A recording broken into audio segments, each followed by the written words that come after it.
जय हिंद दोस्तों, हमारे साथ मौजूद है एडवोकेट सना देशमुख मैम। आप इनके बारे में जानते ही होंगे, सालों से मीरा भाईंदर और आसपास के क्षेत्र में ये सोशल वर्क का कार्य कर रहे हैं। स्पेशली वुमेन को एम्पावर करने के लिए ये कार्य करते आ रहे हैं सालों से। जब किसी के लिए आवाज उठानी होती है उसमें भी सना देशमुख मैम बढ़ चढ़कर हिस्सा लेते हैं। आपने इनको मराठी मोर्चा के दौरान भी देखा होगा, जब मराठी भाषा पर बात आई, मराठी भाषा की अपमान की बात हुई, तब भी ये बढ़ चढ़कर उसमें आपको नजर आई मराठी भाषा के लिए आवाज उठाते हुए। मैम, ऐसा क्या आपको लगा कि आने वाले दिनों में जो महानगर पालिका के चुनाव है उसमें आप क्यों चुनाव लड़ने जा रहे हो प्रभाग क्रमांक 9 से? क्योंकि आप प्रॉब्लम तो ऐसे भी सॉल्व करके देते ही थे, जनता की, लोगों के लिए आवाज उठाते ही थे। ऐसा क्या आपको लगा कि यार मुझे चुनाव लड़ना चाहिए? देखिए, जिस तरह से आपने कहा कि 2017 से मैं एक्टिव हूँ मीरा भाईंदर शहर में, बहुत सारे काम लोगों के करने की कोशिश करती हूँ।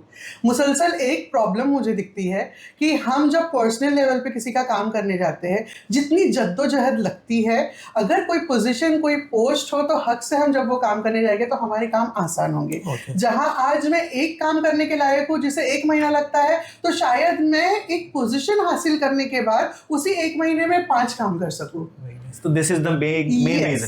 yes. जैसे प्रभाग क्रमांक 9 की मैं बात करूं, जहां से आप चुनाव लड़ने जा रहे हैं, ऐसी क्या समस्या है जो आपने देखी है वहां पर, और कौन सी समस्या पर आप काम ज्यादा तवज्जो देने वाले हैं, ज्यादा काम करने वाले हैं, अगर आप ऐसे नगर सेवक चुन के आते हैं तो? समस्याओं की लिस्ट बहुत लंबी है, लेकिन कुछ उनमें से मैं समस्याएं आपके सामने रखना चाहूंगी। मेरे काम करने का या सोशल वर्क करने का एक मोटिव है कि मैं upliftment of women and youth empowerment, women empowerment, child education, इस पे काम करती हूँ।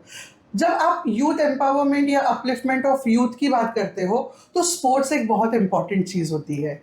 और जब हम नया नगर में देखते हैं तो एक इकलौता जो प्ले ग्राउंड है उसकी हालत इतनी खस्ता हो रखी है, उसका मेंटेनेंस सही नहीं है, तो बताओ हमारा यूथ जो है वो स्पोर्ट्स की तरफ आकर्षित कैसे होगा, इंकरेजमेंट कैसे मिलेगी? इसके बाद जो कॉमन मैन की समस्या है कि रोड्स आप देख रहे हो नया नगर में, शाम के वक्त अगर आपको निकलना है तो फेरी वालों का इतना मिसमैनेजमेंट है, इतना डिसऑर्गेनाइज तरीके से फेरी वाले लगे हुए रहते हैं कि एक बार सोचना पड़ता है बाहर निकलेंगे तो घर पे कब वापस लौटेंगे। ये एक और समस्या है। तीसरी इंपॉर्टेंट समस्या है जो मुझे लगता है कहीं ना कहीं नया नगर के साथ एक सौतेला व्यवहार होता है पूरे मीरा भाईंदर के मुकाबले, कि पानी यहाँ पर कंपैरेटिवली बहुत कम आता है। exactly. हर इंसान यहाँ पानी की समस्या से जूझ रहा है, परेशान है, हर दूसरे दिन टैंकर बुलाना पड़ता है। बिल्कुल। तो ये 3 समस्याएं जो है, जो नगर पालिका के थ्रू, महानगर पालिका के थ्रू मैं समझती हूँ मैं जल्दी से जल्दी सॉल्व कर सकती हूँ, और जो रिस्पॉन्सिबल पीपल है उनको इस पे ध्यान देना चाहिए। और मैं समझती हूँ कि अगर मैंने इलेक्शन कंटेस्ट किया तो ये 3 मेन समस्याएं होगी जिसके ऊपर मैं कॉन्सेंट्रेट करूंगी। आपने समस्या तो बताया, इस पे इसका समाधान कैसे करोगे आप? मतलब किस तरीके से आप सोच रहे हो कि ठीक है ये प्रॉब्लम है, इसका ये सोल्यूशन मैं करके दूंगी? कैसे? ये जितनी भी समस्याएं मैंने बताई ये महानगर पालिका से रिलेटेड है। अगर मैं महानगर पालिका में बैठती हूँ, अपने वार्ड को रिप्रेजेंट करती हूँ, तो वहाँ पर वहाँ के अथॉरिटीज को फॉलो अप करके ये सब चीजें जल्दी हो सकती है। तो मैं समझती हूँ मैं उस पर तवज्जो देके ये चीजों को जल्दी से जल्दी सॉल्व करने की कोशिश कर सकती हूँ। मतलब मैं ये कह सकता हूँ कि सिर्फ आप एक लेटर देके नहीं छोड़ोगे, आप फॉलो अप करोगे, और तब तक फॉलो अप करोगे जब तक उसका कुछ सोल्यूशन निकलता नहीं। बस इरादा यही है। मैम, एक सवाल मेरा ये भी रहेगा, जो आप सालों से सोशल वर्क कर रहे हैं 2017 से, और अभी चुनाव लड़ रहे हैं, इसके पीछे आपका मोटो क्या है, मंशा क्या है? पहले तो सोशल वर्क मेरा पैशन रहा है, साथ में मैं इस्लाम फॉलो करती हूँ, और एक हदीस है जिसमें कहा गया है कि खैरुन नास अनफहुम लिन्नास, जिसका मतलब होता है आप में से सबसे बेहतर इंसान वो है जो दूसरों के लिए फायदेमंद हो। मुझे बहुत इन्फ्लुएंस कर गई ये चीज़। तो मैं समझती हूँ अगर अल्लाह ताला ने मुझे कुछ सलाहियत दी है, मुझ में वो रिप्रेजेंटेशन करने की काबिलियत है, मैं लोगों के प्रॉब्लम समझ सकती हूँ, तो मेरा ये फ़र्ज़ बनता है कि मैं लोगों के लिए कुछ अच्छे काम कर सकूँ। इसके साथ साथ मुझे मेरा एक ये आइडियोलॉजी को भी मैं फॉलो करती हूँ कि अगर अल्लाह ताला ने मुझे उतना विजडम दिया है, तो अगर मैंने उसका सोशल सर्विस के लिए, लोगों की बेहतरी के लिए इस्तेमाल नहीं किया तो आखिरत में मेरी पकड़ होंगी कि मैंने तुमको अगर कोई सलाहियत दी है, मैंने कुछ चीज़ से नवाजा है, तो तुमने उसका यूज़ किस तरह से किया। तो इसी आइडियोलॉजी को लेके मैंने हमेशा काम किया है, और आगे ज़्यादा मजबूती से काम कर सकूँ इसके लिए मैं चाहती हूँ कि इस बार मैं इलेक्शन लड़ूँ और एक पोजीशन के साथ, एक अथॉरिटी के साथ लोगों के बीच में उनकी सेवा के लिए, ताकि आप और बेहतर अंदाज में लोगों के काम आ सके, उनके प्रॉब्लम सुलझा सके। एग्जैक्टली एक अकेला इंसान होके मैं छोटे छोटे काम कर रही हूँ, छोटे लेवल पे कर रही हूँ। अगर मुझे मेरे पास कुछ अथॉरिटी आती है, मैं रिप्रेजेंट प्रॉपर कर सकती हूँ, तो उन्हीं काम को मैं बड़े लेवल पे कर सकती हूँ इंशाल्लाह। No doubt. मैम, नया नगर की एक और जो प्रॉब्लम है, जो आपने शायद देखी भी होगी, कि नया नगर और आसपास के इलाकों में कुछ काम होते हैं, उसको बहुत ज़्यादा टाइम लग जाता है। फॉर एग्जांपल मैं आपको बताऊं, कानंगो ग्राउंड के पास की बात बताऊं, वहाँ पर रोड को खोद दिया गया और इतना वक्त लगा वो रोड बनने, इतनी ट्रैफिक जैम होती थी। ऑफ कोर्स यस, ये प्रॉब्लम तो बहुत गहरी है। हर बार एवरी सेकेंड डे कोई रोड जो है वो डिग किया जाता है। एक बार वो रोड फिलअप होता है तो उसके बाजू का जब ऐसा लगता है हाँ अब चैन की सांस मिलेगी, इमीडिएटली दूसरे दिन हमको आगे का रोड खुदा हुआ दिखता है।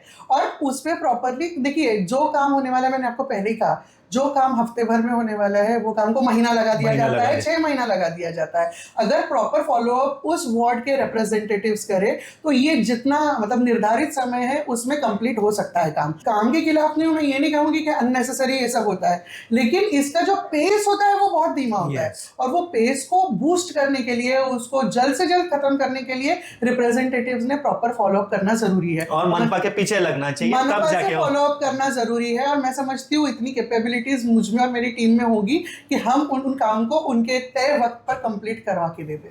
तो दोस्तों, ये थी सना देशमुख मैम। मैम, आपने अपनी सभी बातें बहुत अच्छे ढंग से पेश की कि आप क्यों ऐसा महसूस करते हैं कि मुझे चुनाव लड़ना चाहिए। सालों से जैसे आपने बताया कि आप तो सोशल वर्क के कार्य करते रह रहे हो, लोगों के आप जितना हो सके उतना काम आते हो। लास्ट में हमारे चैनल के माध्यम से प्रभाग क्रमांक 9 की जनता को स्पेशल आपका मैसेज क्या रहेगा? ऑफ कोर्स पूरी मीरा भाईंदर के लिए कलेक्टिव एक मीठा मैसेज रहेगा। तो देखिए, मैं ये कहना चाहूंगी आपके माध्यम से कि जब सोशल वर्क करने हम लोग आते हैं, सोशल वर्कर्स जब फील्ड में आते हैं, उनको आधे काम वो करने पड़ते हैं जो एक्चुअल एक नगर सेवक को करने होते हैं। तो अगर नगर सेवक के काम हम सोशल सर्विस करके कर रहे हैं तो आप हमारे पास जब रिक्वेस्ट लेके आते हो तो वो एक रिक्वेस्ट होती है कि प्लीज आप करके दीजिए। पर अगर कोई रिप्रेजेंटेटिव प्रॉपर आपने सही सोच के हाउस में भेजा या फिर सभागृह में भेजा, तो उसके ऊपर वो आप क्वेश्चन कर सकते हो कि मुझे आंसर दो, मैंने आपको इलेक्ट किया है, आपने ये काम अब तक क्यों नहीं किया।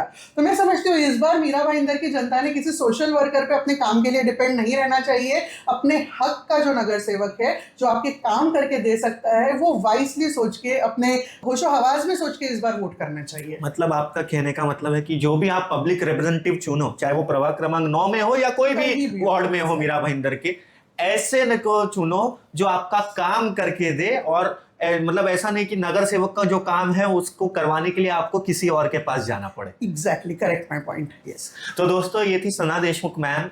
नई पहल फाउंडेशन के जरिए इनके कार्य तो आपको पता ही होंगे। और इस बार जो महानगर पालिका के चुनाव होने जा रहे हैं 2026 जनवरी में, उसमें सना देशमुख मैम प्रभाग क्रमांक 9 से चुनाव लड़ने जा रही है। इन्होंने अपनी बातें रखी। इनकी बातों से आप कितने सहमत हो, इनकी बातों के रिलेटेड आपकी क्या राय है, कमेंट बॉक्स में जरूर बताएं। आप सब अपना ख्याल रखें, सभी को दुआओं में याद रखें। Thank you so much.